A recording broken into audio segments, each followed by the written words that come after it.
Vamos a continuar con la valoración fisioterapéutica y objetivos fisioterapéuticos en caso de fracturas. Bueno, para empezar, es importante saber que las manifestaciones clínicas de una fractura siempre o casi siempre son deformación de la zona. No es una ley que se deforme siempre la zona. Podemos tener una fractura sin deformidad. Sin embargo, la fractura la vamos a observar hasta que está radiológicamente expuesta. Podemos tener hinchazón, un hematoma o inclusive sangrado en la zona afectada, entumecimiento y hormigueo. Puede ser un movimiento limitado o incapacitante en caso de mucho dolor y que sea una fractura inestable.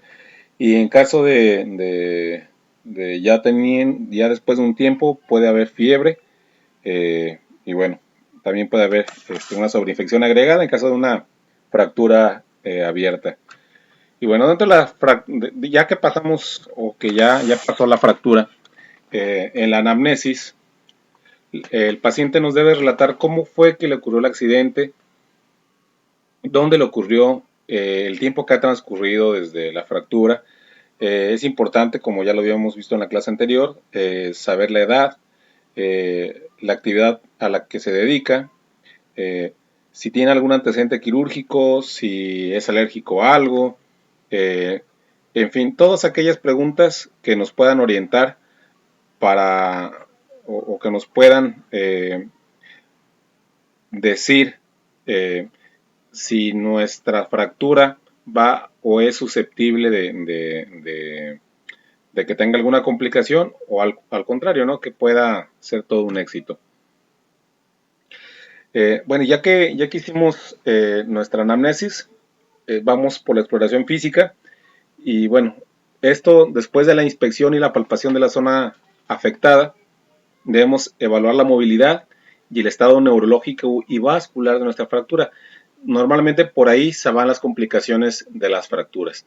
A veces tenemos problemas de lesiones nerviosas que nos complican una extremidad o la vasculatura está comprometida y también compromete el resto de la extremidad. Entonces, eso es muy importante, lo neurológico y lo vascular después de una fractura.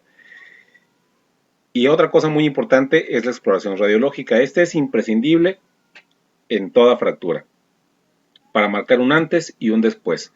Entonces, ahí es muy importante pues saber qué tipo de fractura es a la que nos estamos enfrentando. Ya lo vimos en la clase pasada, puede ser una colminuta, puede ser una fractura simple, una oblicua, pueden estar separados los fragmentos o pueden estar cabalgados.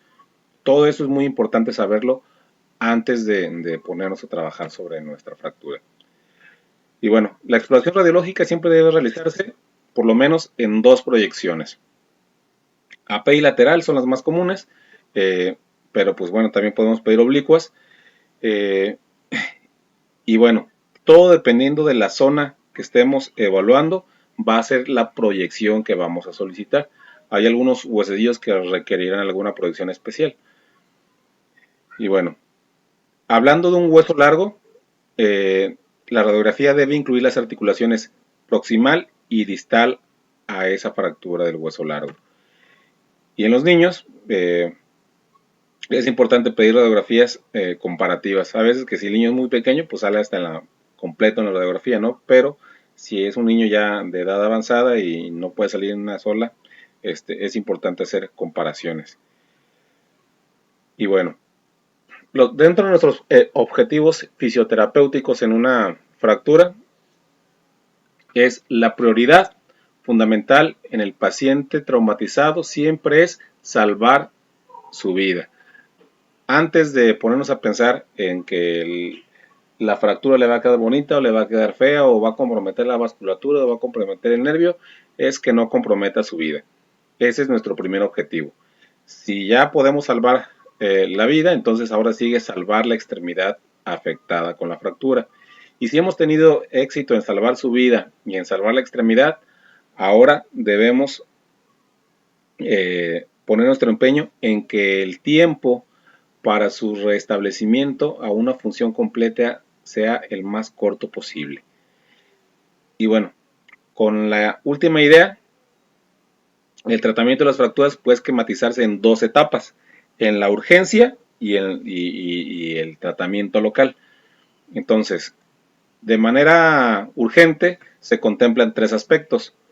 El primero, como les mencionaba, era encaminado a salvar la vida del paciente y consiste básicamente en mantener la permeabilidad de las vías aéreas, masaje cardíaco en caso de que haya un paro cardíaco, evitar hemorragias profusas, lo podemos hacer con vendajes compresivos y hay que tratar de evitar los torniquetes en lo mayor posible porque lastima los tejidos circundantes.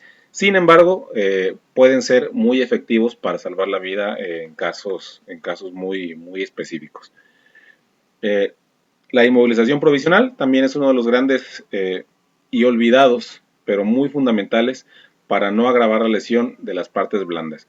Entre menos podamos mover una extremidad lesionada, mejor. Y eso nos va a ayudar a disminuir el dolor. También nos facilita el transporte y disminuimos el riesgo de shock por dolor y a veces por hipovolemia o por algún otro.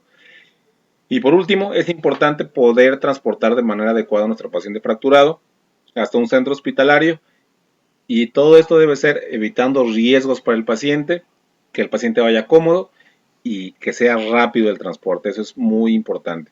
Y bueno, dentro de los objetivos del tratamiento local, una vez que ya pasamos por la urgencia, eh, son muy generales, muy sencillos y son aplicables a toda fractura, que son la reducción, la inmovilización y la fisioterapia después de esto. Entonces, dentro de la reducción es básicamente manipular la fractura hasta lograr una relación anatómicamente deseable para conseguir una buena función y que se pueda acelerar la consolidación. Entonces, aquí es muy importante. La manipulación casi siempre deben conservar una relación anatómica, porque podemos manipularlos y dejarlos que sí que se estén tocando, pero que no se estén tocando de manera completa y eso puede a la larga ser malo para nuestro paciente.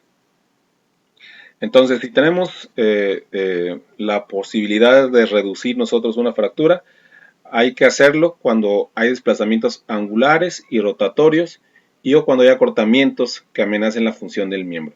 En ese momento tenemos que hacer nuestras reducciones, ¿no? Y bueno, dentro de las reducciones hay las reducciones cerradas, que básicamente es emplear alguna maniobra manual, eh, deseablemente que sea bajo control radiológico, y es básicamente traccionar de manera mecánica sin cortar absolutamente nada, sin abrir la piel, sin cortar músculos, sin nada, sin ver directamente el foco de fractura. Entonces, traccionando y acomodando en su lugar sin utilizar ninguna otra cosa. Esa es la reducción cerrada.